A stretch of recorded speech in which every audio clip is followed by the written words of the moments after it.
Ladies and gentlemen, are you ready?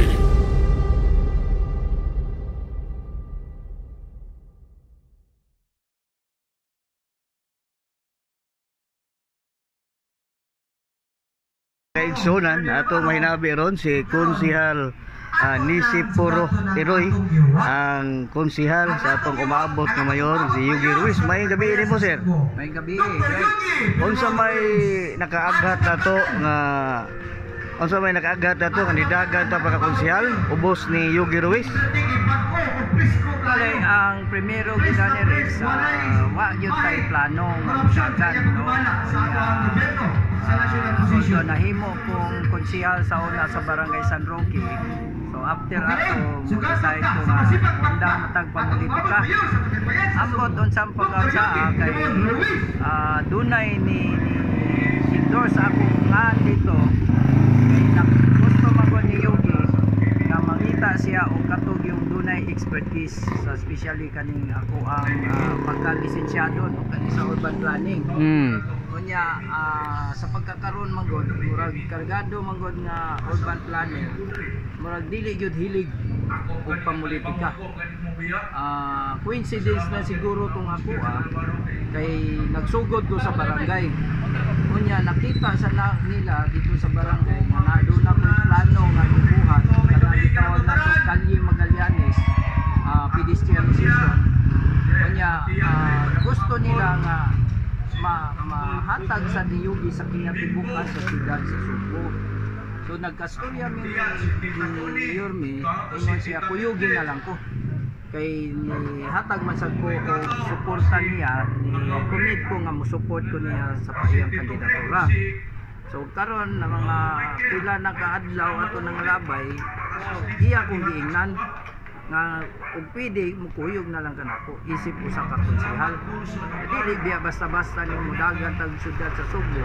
Kay ako gikan masako sa City Hall sa una. So before ko na himo konsehal, dugay sad ko sa City Hall.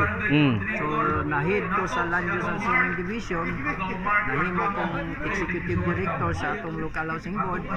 Unya nahimo ko consultant sa ubang mga LGU karon sa Tuburan, sa Manila. Unya mao na nakita ni Yugi nganong moabot pa magkasalayo dapat diri sa siyudad sa Subo kuyugin na lang ko. Doon na tayo mga pito ka plataforma, diin ang upat ani iyang ipatrabaho sa ako. So ang pito niya ka plataforma, of course number 1 niya is pagsulbad sa baha. Mao magini number 1, no? Ikaduha kaning traffic congestion, kaning basura. Of course kanang peace and order iya hana. Expertise man siya diya. So dili ta mo panan. Ang kaning livelihood program o kaning socialized housing, mao ni iyang gusto nga patutukan sa kaning urban poor, no, nga pagsulbad aning mga problema karon sa urban poor di 30 na katuig dekada na, no, itulog ka dekada di ka pa ni silang mga lolo ug mga ginikanan nga until now wa pa gyud nila kuha ang ilahang yuta nga maila gyud. So mao na giingon ni umaabot nga mayor, tutukin ninyo kauban sa ako ang South District nga nidagan sa Don Attorney Oliva. So kato lang naaghat ko, although nindot na magyud ning mga consultant wa tayo hunahon sa oras kay ato tanang oras, pero usahay sad isip siguro kay dugay man sad ko nag volunteer gyud ani mga social nga kuan sa Gawad Kalinga sa una sa Pupos Prize. Ako na sang gipahimuslan nga ug mo suporta naman lang ko niya, kuyugan na lang ako siya. So naaghat sa ko kay sa among pagtuyok-tuyok, sa among pagtan-aw og kaning mga pulong-pulong na kahimamat nako, no, ang mga urban poor nga until daw gusto gid nila ang kabaguhan. So ninyo magyud sila sige lang tagbalik-balik aning ato ang mga kandidato sa una gipambutaran, which is ako usam sa ni butar gid ani nila nga maura man kuno gyapon ang ilang kahimtang wala man gyud mo abot sa kinaubsan dito gyud sa ilaha. Tinuod daghan ta og mga development, infrastruktura, kay highly urbanized city, pero nabiyaan nato ang panginahanglanon sa mga urban especially kaning security of tenure sa ilang mga yuta. Kay dili man ka bisag ikaw dili mong yuta di gyud ka makapanindot og balay, kay wa makay kasiguruhan. So ang ila lang yun is unta, no? Unta maila ni. Ang ikaduha sa dako nga legacy nga una ta mo biyaan do na tay gikabilin, no, nga makaingon nga katong mga grupuha labi na si Konsehal Eroy nga naatay gitawag og footprint, no, nga mainumduman sa ta nga naatay gikahatag isip, no, nga nakuha taning ato ang profesyon akong mahatag sa dito nila. Kinsa man yun si Nisi Apura Eroy? Nisipuro Eroy, of Nisipuro course, Eroy. ako gikan ta pagkapobre. Nahimo kong nigraduar ko sa ako ang elementary public school, no, sa Quijero Elementary School. Kunya nag high school ko sa University of the Visayas. Nahimo ko nga ni-graduate ko, no, but before ko ni-graduate ni-eskwela ko og CTO drafting, then ni-eskwela ko og architecture. Pagkahuman nahuman nako ang Bachelor of Science in Computer Science. Unya gitagaan tag kahigayunan, no, sa ato ang gobyerno, kay dugay man sad ko sa gobyerno, Home Insurance and Guarantee Corporation. Gitagaan ko og kahigayunan nga mahimong scholar, no, sa ato ang civil service. So usa ko ka civil service scholar, na ka-graduate ko og Masters in Public Administration. Unya gipaskwela sad ko sa Home Guarantee Corporation og graduate study sa Urban and Regional Planning sa UP Diliman. So kanitanan mao ni akong gigamit ang akong mga knowledge ani diha sa akong panerbisyo sa gobyerno. So nahimo kong hipi sa ato ang local housing board sa as executive director sa Cebu City, ug nahimo kong head sa land use and zoning sa panahon ni kanhi Mayor ato ang former Mayor Tammy Osmeña. Unya na nigawas ko in 2013 pag-practice ako ang lisensya sa pagka-urban planner. So daghan kong mga kasinatian, nahimo kong consultant sa ato ang tuburan karon, nahimo sa kong consultant sa Minganilla kaning gitawag na to comprehensive land use plan.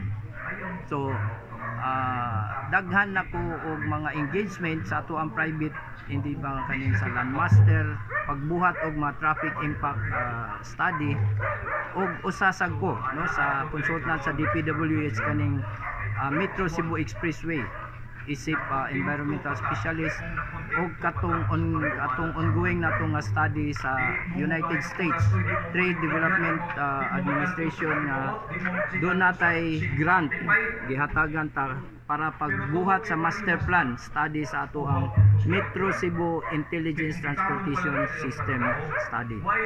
So pagka consultant nako ani isip environmental specialist. Nasulti naman din mo yung plataforma, o ikaw ang imo na lang nga kung ikaw palaran nga mudaog isip konsehal sa Cebu City, unsay buhato na to isip na kini nga sulti man nimo about sa baha, kini nga tong mga kuan to mga related sa imuha, unsa may imong gusto nga kuptan nga kuan nga committee ba? Kung ikaw isip usa ka lisensyado nga urban planner, ang automatic yun ang committee is Committee on Urban Planning. So mubuhat tag holistic nga plano sa tibuok Cebu City. Atong i-review kaning mga plano, no, daghan man tag mga piecemeal mga plan sa diha pa kusad sa una sa City Hall. dunay mga international, mga funder gusto nga mo invest diri sa atoa. Pero sad to say wa man tay approve comprehensive land use plan. So mao ni ang nahitabo sa atoang Cebu City nga daghan madislocate ang atoang mga urban poor kay usahay manggod ang gusto sa mga investor mo mangita sila og yuta diin usahay naay naka-okupar nga atong urban poor. So kay nindot man sa nahimo ng syudad ang atong Cebu City, nag-expecta nga ang tanang yuta dili pareha sa una ang value. Muna nga karon ang mahitabo kung mo introduce ta og kaning development nga wala sa plano, hayan naagi maapektahan.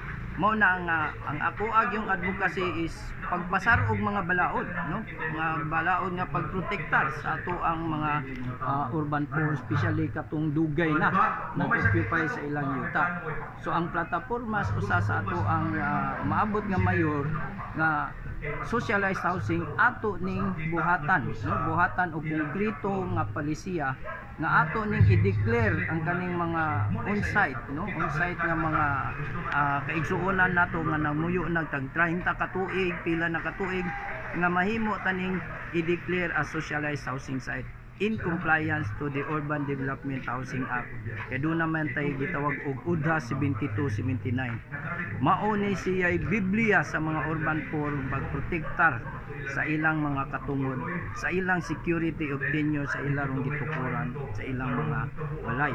So kaning mga pamaagiha ang sentro manggod sa panggobyerno ni Yugi Ruiz mao ang atong yanong nga mga katawan. So ang atong alang dili na ta, no, dili ato sang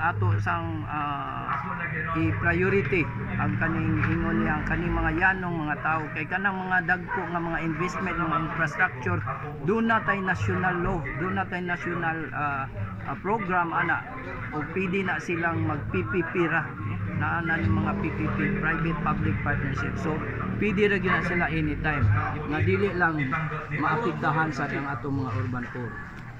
Ay mo lang minsan dilan ti kadugayon konsyal. Ay mo lang minsan sa dakwan sugbok kung ikaw mo modaog karong maabot ni eleksyon. So sa akong mga kaigsunan diri sa syudad sa Subo, ano, kung gusto mo kabaguhan, gusto mo tinud-anay nga kalambuan, suportae lang ang among partido Cebuano, KBL, then ang atong umaabot nga mayor si Yugi Pilimon Ruiz, akong mga kaubanan sa konseho, tulo raman mi kabokro na nagan diri Rex, no, sa gikuha niya kay maura kuno nilipasa sa iyang standard.